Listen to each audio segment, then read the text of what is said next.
الحمد لله رب العالمين، والصلاة والسلام على خاتم النبيين، أما بعد. أعوذ بالله من الشيطان الرجيم. بسم الله الرحمن الرحيم.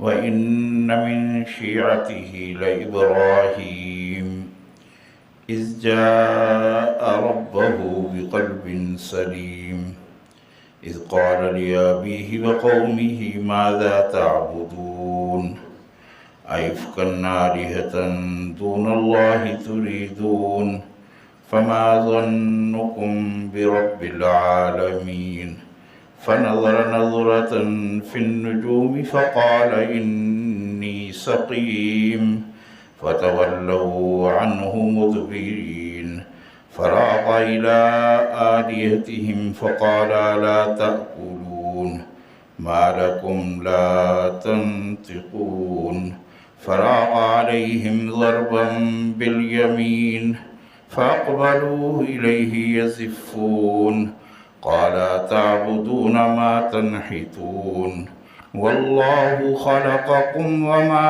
تعملون قالوا ابنوا له بنيانا فألقوه في الجحيم فأرادوا به كيدا فجعلناهم الأسفلين وقال إني ذاهب إلى ربي سيهدين رب هب لي من الصالحين فبشرناه بغلام حليم فلما بلغ معه السعي قال يا بني إني أرى في المنام أني أذبحك فانظر ماذا ترى قال يا أبت افعل ما تؤمر ستجدني إن شاء الله من الصابرين فلما أسلما وتله للجبين وناديناه أن يا إبراهيم قد صدقت الرؤيا إنا كذلك نجزي المحسنين إن هذا لهو البلاء المبين وفديناه بذبح عظيم وتركنا عليه في الآخرين صدق الله مولانا العظيم وصدق رسوله النبي الأمي الكريم ونحن على ذلك من الشاهدين والشاكرين والحمد لله رب العالمين. اللهم صل على محمد في أول كلامنا اللهم صل على محمد في أوسط كلامنا اللهم صل على محمد في آخر كلامنا اللهم صل على محمد وعلى آل محمد كما صليت على إبراهيم وعلى آل إبراهيم إنك حميد مجيد اللهم بارك على محمد وعلى آل محمد كما باركت على إبراهيم وعلى آل إبراهيم إنك حميد مجيد سبحان ربك رب العزة عما يصفون وسلام على المرسلين والحمد لله رب العالمين.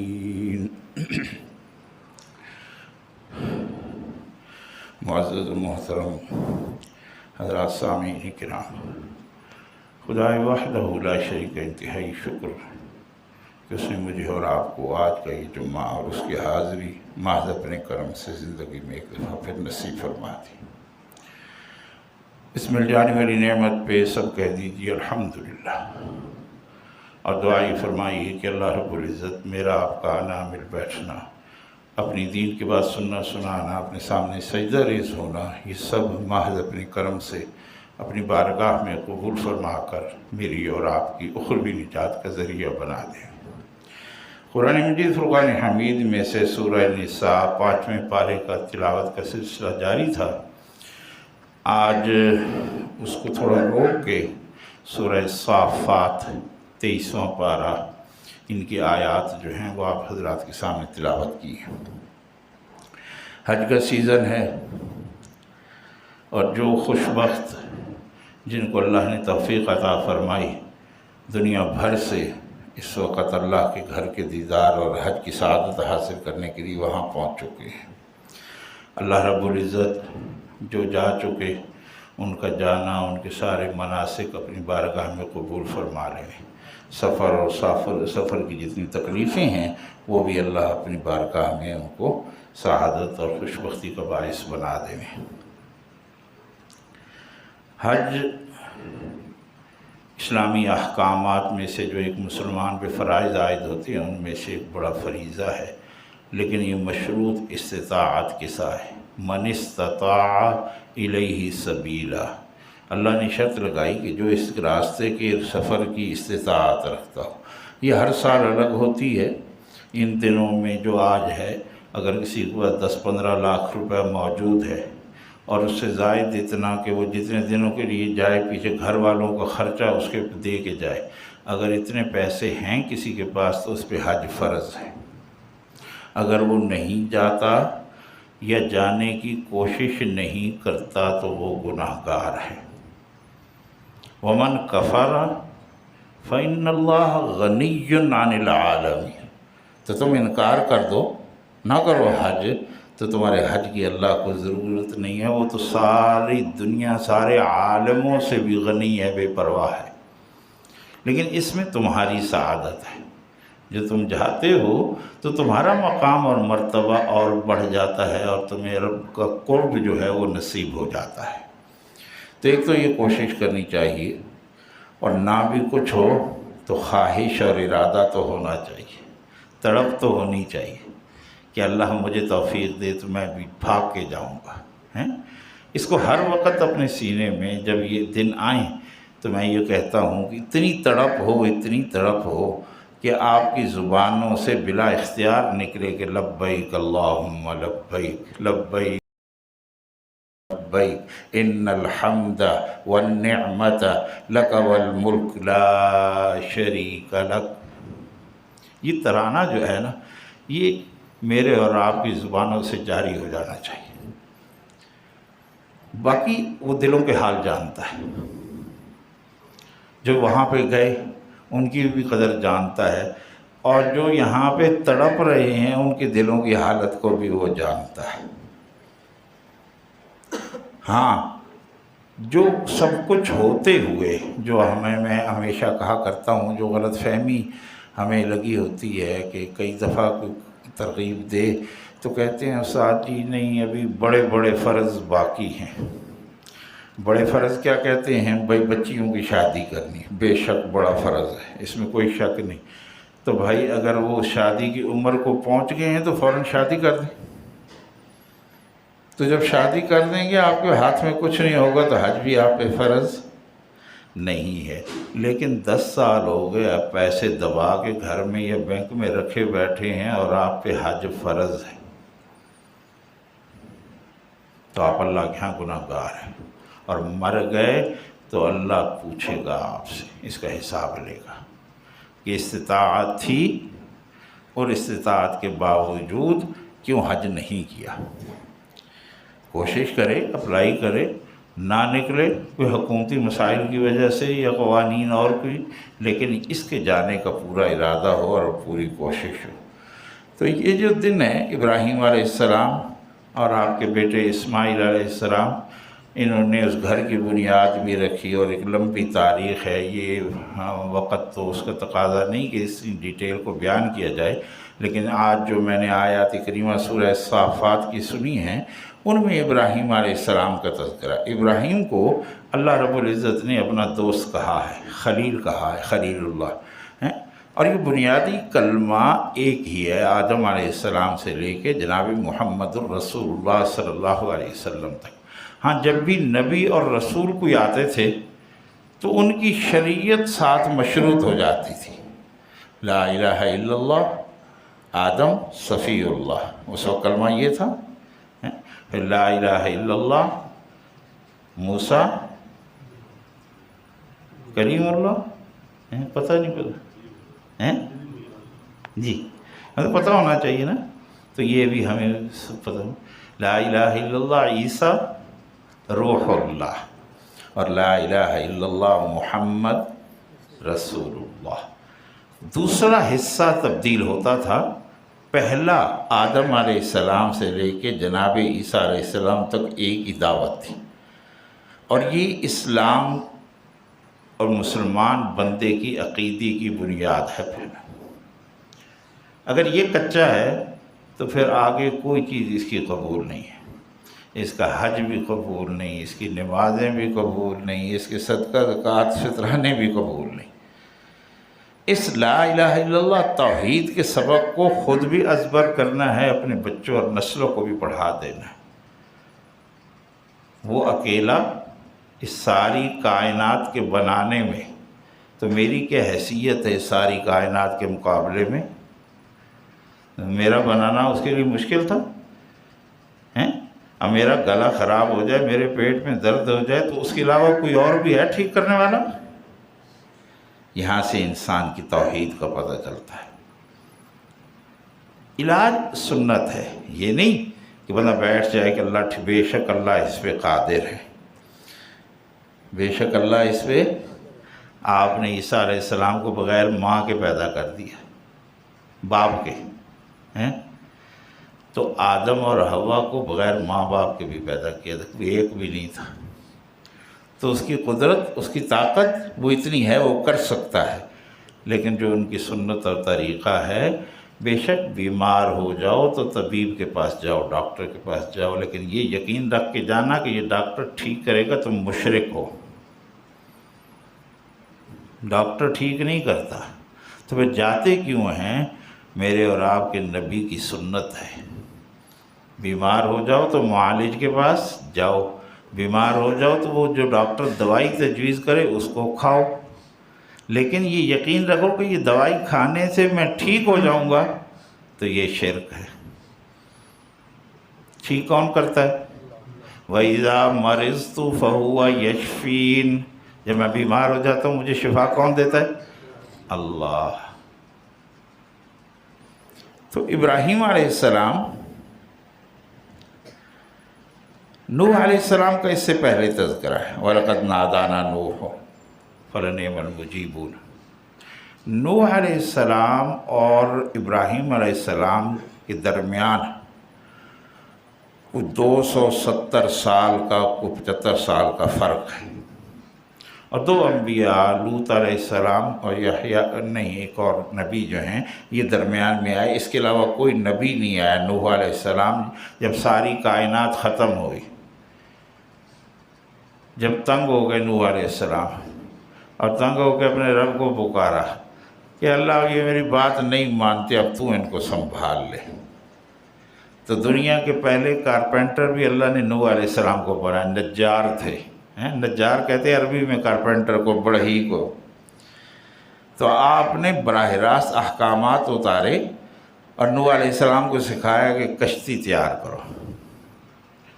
کشتی تیار ہو گئی، پھر کہا جو تیرے ماننے والے ہیں ان کو اس پہ سوار کر لو، جو مجھ پہ یقین رکھتے ہیں اور آپ کی تعلیمات کو، بات کو مانتے ہیں، ان کو اس کشتی میں سوار کر لیجیے۔ سارے سوار ہو گئے، پھر زمین و آسمان نے دیکھا کہ ہر طرف پانی ہی پانی تھا، کچھ بھی نہ بچا، تندور سے بھی پانی نکلا، آسمان سے بھی پانی برسا، زمین نے بھی پانی اگلا، اور وہ جو کشتی پہ سوار تھے کائنات میں، اس کے بعد انہی کی نسل چلی، اس کے علاوہ کوئی نہیں۔ آسام ہے، حام ہے، یافس ہے، 3 بیٹے تھے نوح علیہ السلام کے۔ انشاءاللہ تفصیل کبھی بتائیں گے، ابھی موضوع دوسری طرف چلا جائے گا۔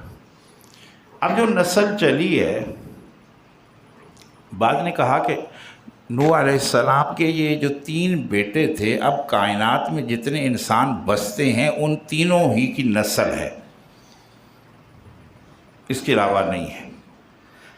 کچھ علماء نے اختلاف کیا اور کہا نہیں، نوح علیہ السلام کے خاندان کے علاوہ کچھ اور لوگ بھی جو ایمان آپ پر لائے تھے وہ بھی اس کشتی میں سوار تھے، ان سے بھی نسل اور خاندان آگے چلے۔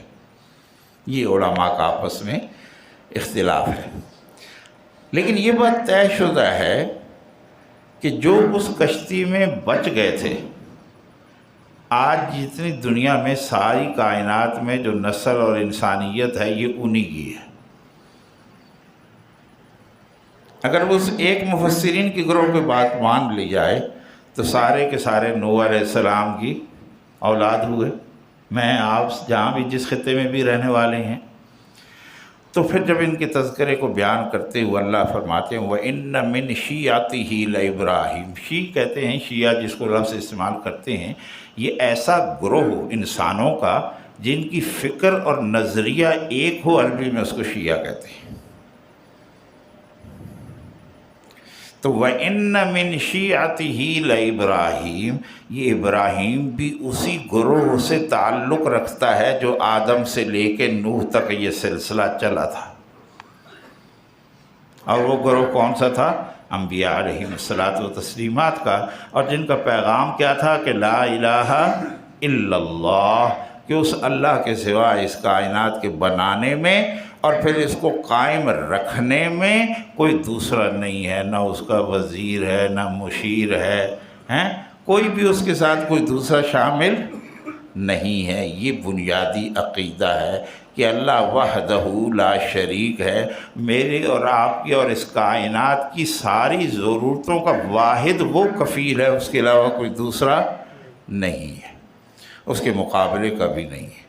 اور زمین و آسمان اس پہ گواہی دیتے ہیں۔ اگر آپ غور فرمائیے للشمس ينبغي لها ان تدرك القمر والليل سابق النهار وكل في فلك يسبحون، اس زمین اور آسمان اور چاند اور سورج تاروں کی صرف آنے جانے کی ترتیب دیکھ لو تو آپ کو سمجھ آتا ہے اس کے پیچھے کوئی طاقت ہے۔ آج ہزاروں سال گزر گئے، ان کی ترتیب میں کوئی فرق نہ آیا، یہ کہیں رک نہیں گئے، ان کے سسٹم میں کوئی خرابی پیدا نہیں ہوئی۔ انسان کا بنایا ہوا ہوتا تو کوئی خرابی پیدا ہوتی نا۔ تو یہ سارے کا سارا نظام اس وحدہ لا شریک کا بنائے۔ یہ جو اعلان اور دعوت لے کے گروہ آیا تھا، ابراہیم بھی اسی گروہ سے تھا۔ اذ جاء ربہ بقلب سلیم، ہاں یہ اس وقت کی بات ہے جب ابراہیم، قلب سلیم کیا ہوتا ہے؟ اس کو اگر ٹھیٹ ترجمہ کیا جائے، صاف دل لے کے ابراہیم رب کے پاس آیا۔ اب صاف دل کون سا ہوتا ہے؟ اس دل میں اللہ کے سوا کوئی نہیں ہوتا، اور دل سے جو بات نکلتی ہے وہ اللہ ہی کے لیے نکلتی ہے، اس کو صاف دل کہتے ہیں۔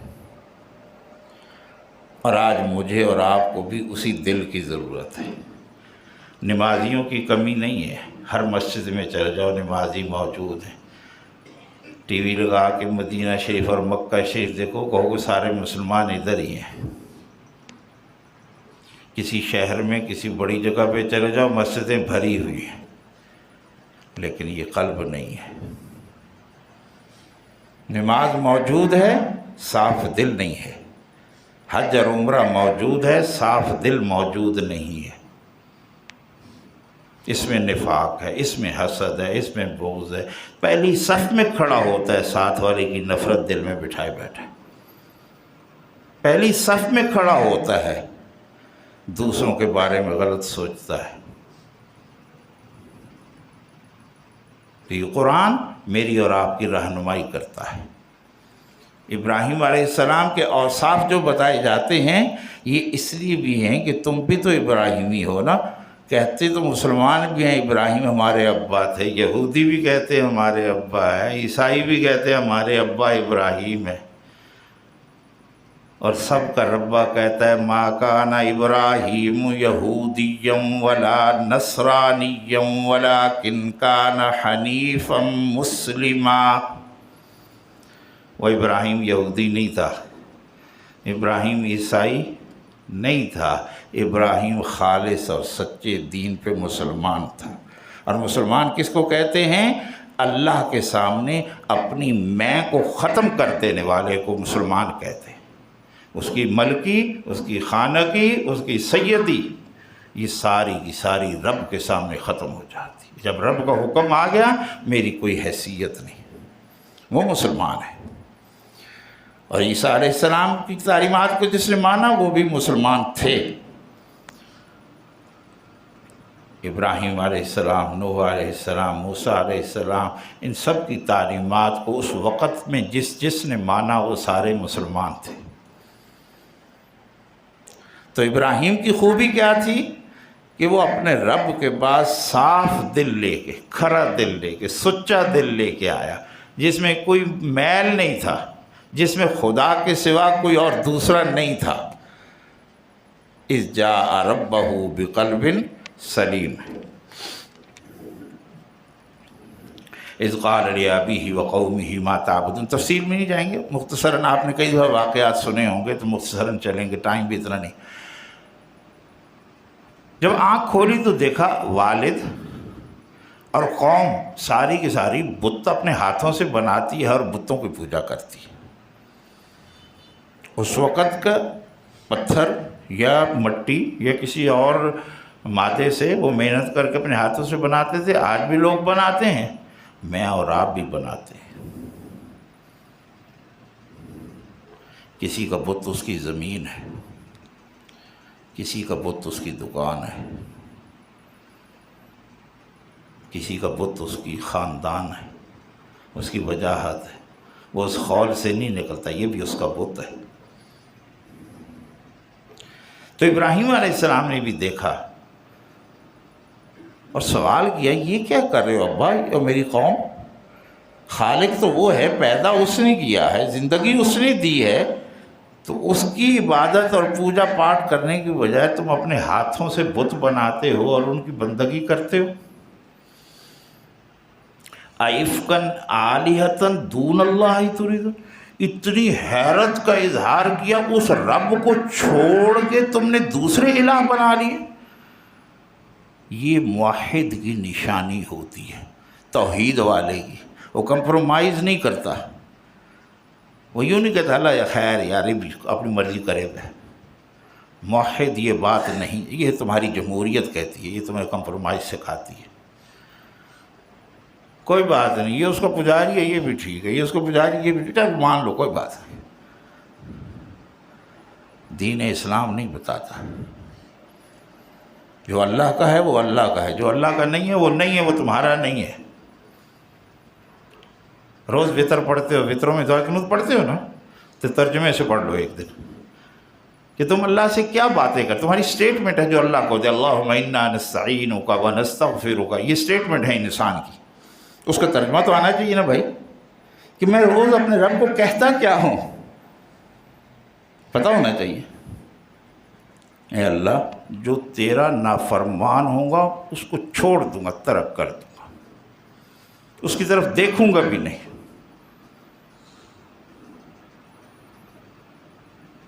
یہ موحد ہے، توحید والا ہے۔ تو ابراہیم علیہ اَإِفْكًا آلِهَةً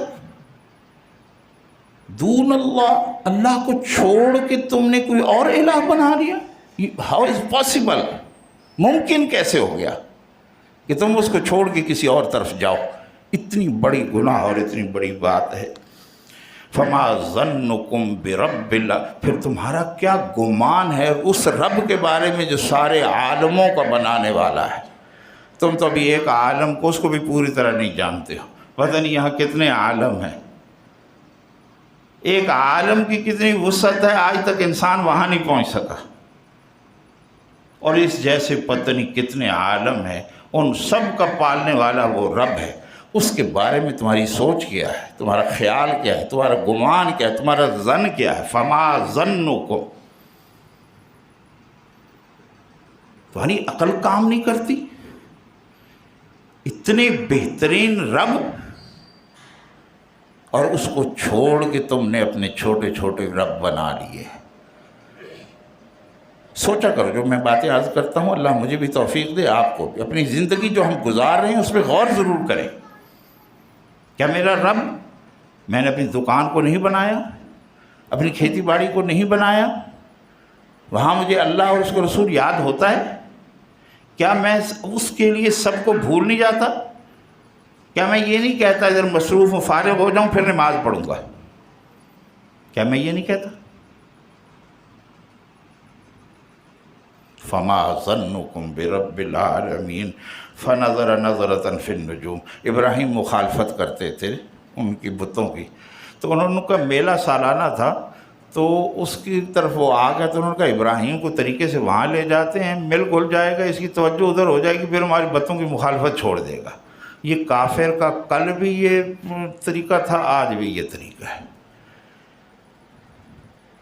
بس تقاضے بدلتے ہیں۔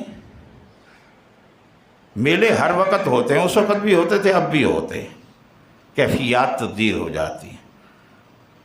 جیسے حضور علیہ السلام نے فرمایا تھا نا، تو میوزک تمہاری مسجدوں میں ہوگا، تو صحابہ حیران ہو کے کہتے تھے میوزک مسجد میں، یہ کس طرح ممکن ہے؟ آج میری اور آپ کی جیبوں میں جو فون ہے اس پہ کون سی رنگ ٹون لگائی ہوئی ہے، اور جب بھول جاتے ہیں اسے بند کرنا تو پھر کیسی آوازیں یہاں سے نکلتی ہیں۔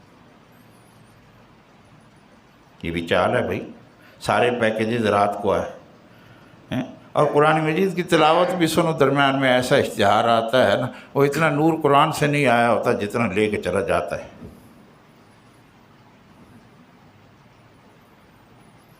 تو انہوں نے بھی ابراہیم علیہ السلام کو کہا، تو ابراہیم علیہ السلام نے پھر تفصیل عرض کروں گا، توریہ کیا، فَنَظَرَ نَظْرَةً فِي النُّجُومِ، ایسے آسمان کی طرف ستاروں کو دیکھا۔ جیسے آدمی کو کوئی مشکل فیصلہ ہو، کئی دفعہ کوئی بات، تو آدمی ایسے دیکھتا ہے اوپر۔ بعض مفسرین نے کہا کہ ابراہیم علیہ السلام کا آسمان کے تاروں کو دیکھنا یہی مطلب تھا۔ یوں دیکھا، فَنَظَرَ نَظْرَةً فِي النُّجُومِ فَقَالَ إِنِّي سَقِيمٌ۔ سقیم کا مطلب مزاج اس وقت میرا نہیں مل رہا جانے کو نا، مریض، فقال انی مریض نہیں کہا کہ میں مریض نہیں ہوں، کئی انہوں نے کہا نبی جھوٹ بھی بول سکتا ہے، نہیں، سقیم کا مطلب کیا ہے؟ سقم کہ میری طبیعت میں انقباض ہے، میری طبیعت آمادہ نہیں ہے اس جانے کو۔ تو وہ سمجھے، وہ چونکہ ستاروں کو بھی پرستش کرتے تھے، انہوں نے کہا ابراہیم نے یوں دیکھ کے کہا کہ ستاروں کو کہ انی سقیم، میں بیمار ہوں، تو ابراہیم کو چھوڑ دیا اور وہ سارے کے سارے چلے گئے۔ اور ابراہیم علیہ السلام کا وہاں پہ فَتَوَلَّوْا عَنْهُ مُدْبِرِينَ ارادہ کوئی اور تھا، اور وہ انشاءاللہ آگے ہم اس کو عرض کریں گے۔ تھوڑا سا آپ وقت پہ آ جائیں، میں بھی آ جاؤں، جمعے کا وقت اتنا سا ہوتا ہے نا، پھر انشاءاللہ آپ کو یہ سارا قرآن مجید اللہ کیا فرماتے ہیں وہ آپ کو بتاؤں گا۔ وَأَقُولُ قَوْلِي هَذَا أَسْتَغْفِرُ اللَّهَ لِي وَلَكُمْ وَلِسَائِرِ الْمُسْلِمِينَ۔